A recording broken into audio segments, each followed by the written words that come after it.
Paano kumuha ng POEE information sheet online? So, yan po mga kabayan ang ituturo natin sa tutorial na ito. So, para po dun sa mga nangangailangan or para po dun sa mga gustong kumuha ng POEE information sheet. So, ganito lang po ang gawin nyo. I-open nyo lang po ang inyong mga browser. So, ang gagamitin po nating browser dito ay Chrome browser. Pwede po kayong magamit ng ibang browser kung ano po available dyan sa inyong mga device.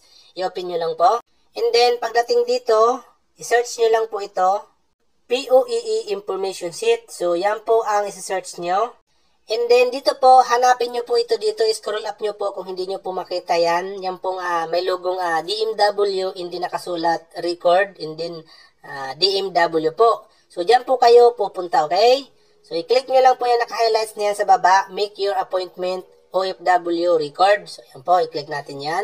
And then, lalabas po ito. So, dito po, may paalala. Sabi po dito, make sure lang po na yung mga ilalagay po nating information ay tama po. And then, same po dun sa document na ipipresent po natin sa DMW. So, i-close nyo lang po yan. And then, dito po, ayan, mag-make appointment na po tayo dito. So, may mga information po tayo dito kailangan pong pilapan. So, marami-rami po ito. Ayan. So, pilapan nyo po lahat yan. So, una po dito mga kabayan, OFW detail ang ating mga personal information. And then dito naman po ang ating address. Ayan, nilalagay po natin dito ang ating house number, subdivision, barangay. And then, ang province po, kung ano po yung province natin. Halimbawa po tayo ay taga Cavite, so ilagay po natin dyan. And then, city po, ilalagay po natin dyan. And then dito, mobile number, make sure lang po yung ilalagay nating mobile number ay yung active and registered number po. And then dito, email, dapat pong ilalagay din natin na email ay valid, yung na-open po natin and then nakaka-receive po ng mga notification. So, scroll up lang po natin. So, dito naman po, OFW type, i-click nyo lang po yan. And then, piliin nyo lang po kung ano po kayo dyan. Halimbawa po kayo ay balik manggagawa. Ibig sabihin po niyan, kayo lang po ay nagbakasyon. Okay? Or, bumalik lang po kayo sa dati nyo pong amo. Dyan po kayo, pipindutin. So, halimbawa naman po land-based. So, i-click nyo po yan. Ito yung katulad din po sa mga nasa trabaho sa bahay, sa mga construction. Basta po hindi po kayo nasa dagat, okay? Or nasa offshore, sa barko. Hindi po kayo doon. Kung kayo po doon nasa barko or nasa offshore, dito po kayo sa sea base. So, halimbawa po ako, first time, and then land-based po ako dito. And then, dito po sa agency name, so ilalagay po natin yung mga previous agency or mga pinagmula natin na agency or yung agency po natin ngayon. Then dito, job site po, saan po kayong bansa. Halimbawa, for example, Bahrain, Saudi, Qatar, ganyan po. Ilalagay po natin dyan. Okay? Scroll up ulit po natin. And then, dito, year of record needed. So, dito po, ilalagay po natin dito kung ano pong record ang gusto nating kuhain. So, dapat po, starting po from 2001 lang po. Kung may iba po kayo na hindi pa ababot ng 2001, so hindi nyo po yan makikita dyan. So, starting from 2001, pwede nyo pong kuhain yung inyong record. Okay? So, dito, from, kung kailan po gusto nyo kuhain, nagsimula, 2002 to 2023, ganon. So, ilagay nyo po yan dyan. And then, mother's maiden name. So, ilalagay po natin dito ay yung pangalan ng nanay natin nung pagkadalaga, nung hindi pa po kinakasal sa inyong mga tatay. And dito po, sabi dito, ito po ay gagamitin po sa pag-login ng ating account. Kaya make sure lang po nang ilalagay po natin dyan ay tama po. And then dito po, maiden name for female po. Para po doon sa mga babae lang po ito ha. Kung kayo po lalaki, so wag nyo na po yung lagyan yan.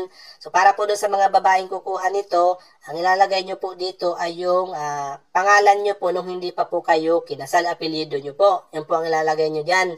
Last name nyo po, hindi ng inyong middle name. So, scroll up ulit natin. And then dito po, mode of deployment. So, saan po ba kayo dumaan? Halimbawa, kayo po ay na-hire sa agency, direct hire kayo, or kayo po ay balik manggagawa. Ibig sabihin po, bawa nagbakasyon po kayo, mga ganun po. Okay, so the same pa rin company, pero nagbakasyon lang kayo. Diyan po kayo pipili sa balik manggagawa. Pipiliin nyo lang po, halimbawa po ako ay agency hired, ganyan. Click nyo lang po yan. And then, purpose of request. So, dito po, saan daw po natin gagamitin ito. Kaya po tayo nag-request ng OFW sheet na to. So, ang bawa dito sa employment. So, new applicant po. Pili po kayo dyan. So, mga mag-a-apply. Pili po yan. Yan. So, returning to the same employee. Kung kayo po ay magre-return doon sa pinanggalingan nyo po dati. Diyan po. Assistance, sambawa po sa hingi kayo ng assistance sa insurance, burial, ganon, repatriation. So, pumili na lang po kayo dyan mga kabayan kung ano po dyan yung purpose kaya po kayo nag-request ng information sheet po na to. Ano po, requirements, TISDA sa pag-aaral, DP, yan po. So, may mga reason din po dyan, kayo na lang po maglalagay kung ano po ang reason nyo, kaya po kayo nag-request nito. Pwede rin po yan sa application ng visa, ganyan po. Sa mga maglo-loan, pwede po yan. Kung hindi wala po doon sa ibang application na yon, dito po kayo i-click nyo others and indicate the detail po. And then, select appointment. So, dito po, mag-select na po tayo ng branch kung saan po natin gustong pumunta. So, i-click lang po natin yan. Ayan. So, dito po, mayroon pong tatlong office ang DMW. Dito po sa Main, Ortigas. Pwede rin pong SM Bacoor kung nasa Cavite po kayo, nasa Laguna. So, mamili na lang po kayo dyan mga kabayan kung ano po dyan o kung saan po kayo dyan pupunta. So, halimbawa ako Cavite, ganyan. I-click nyo lang po yan dyan. And then dito, lalabas po yan dyan. Mag-select na po kayo ng appointment date nyo. Halimbawa po, i-click nyo lang po yan. Ayan. And then, piliin nyo na lang po yan. Halimbawa ngayon po ay 25. And then, gusto nyo pong magpa-appointment sa 29. I-click nyo lang po yan, ganyan. And then, i-okay nyo po. And then, kung may lumabas pong ganyan, ibig sabihin po niyan, hindi po available ang araw na yan. So, mamimili po kayo hanggang po makita nyo kung ano pong available dyan. And then, kung available naman po yan, may lalabas na po dyan kung anong time po kayo pwedeng pumunta doon. So, halimbawa po yan, 2 PM po available lang nila. So, i-select mo po yan, ganyan. So, ngayon, pag okay na po yan, kailangan nyo pong i-double check lahat po ng mga information dito na inilagay nyo. Make sure lang po na wala pong kahit na anong mali spelling sa inyong mga pangalan or sa mga inilagay nyo po. Kasi kung may mali po kahit isa na dyan po, hindi po yan tatanggapin ng branch, okay? So, make sure lang po na i-double check or triple check nyo po para po sure na hindi po kayo may istorbo. So, pag okay na po, nakapag-set na kayo ng mga time, appointment, double check nyo na yung mga pangalan nyo kung may mali. And then, dito po may paalala, ito po yung mga kailangan nating dalahin or halimbawa po ipapakuha nyo po sa iba, kailangan po, yan po ang dadalhin natin, na complete verification, request form, kung ipapakuha mo po, identification, mga document tulad ng passport, driver's license, ayan po, mga yan po nakasunod sa baba. Dapat po, meron po kayo niyan kahit isa po or dalawa. So, pag okay na po, i-click nyo lang po yan. Ayan. Then, i-click nyo po yung I'm not a robot. Ayan. Dapat po, naka-check yan dyan.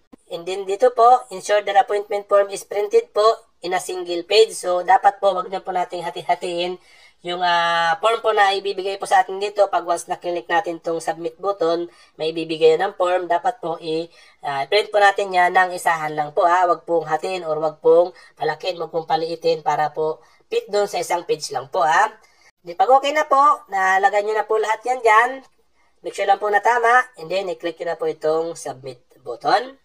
And then, lalabas na po ito mga kabayan. So, dito po, makikita nyo na yung record nyo sa Department of Migrant Worker o dun po sa POEA. So, i-scroll up nyo na lang po. So, makikita nyo po dito yung mga agency nyo, kung saan po kayo nagmula, ano pong kailan po, ayan po. So, marami po yan, So, kailangan po natin itong i-print. Ayan, i-click po natin yung print button na yan or kailangan po natin itong i-save, Kasi po, dadalhin po natin ito pag once po pupunta tayo doon sa branch na pinag-appointment natin. So, pag okay naman po, na-print na natin or na-save na po natin, so, i-click na po natin itong exit na yan or kayo po bahala kung may gusto pa po kayong i-update. So, ganun lang po mga kabayan.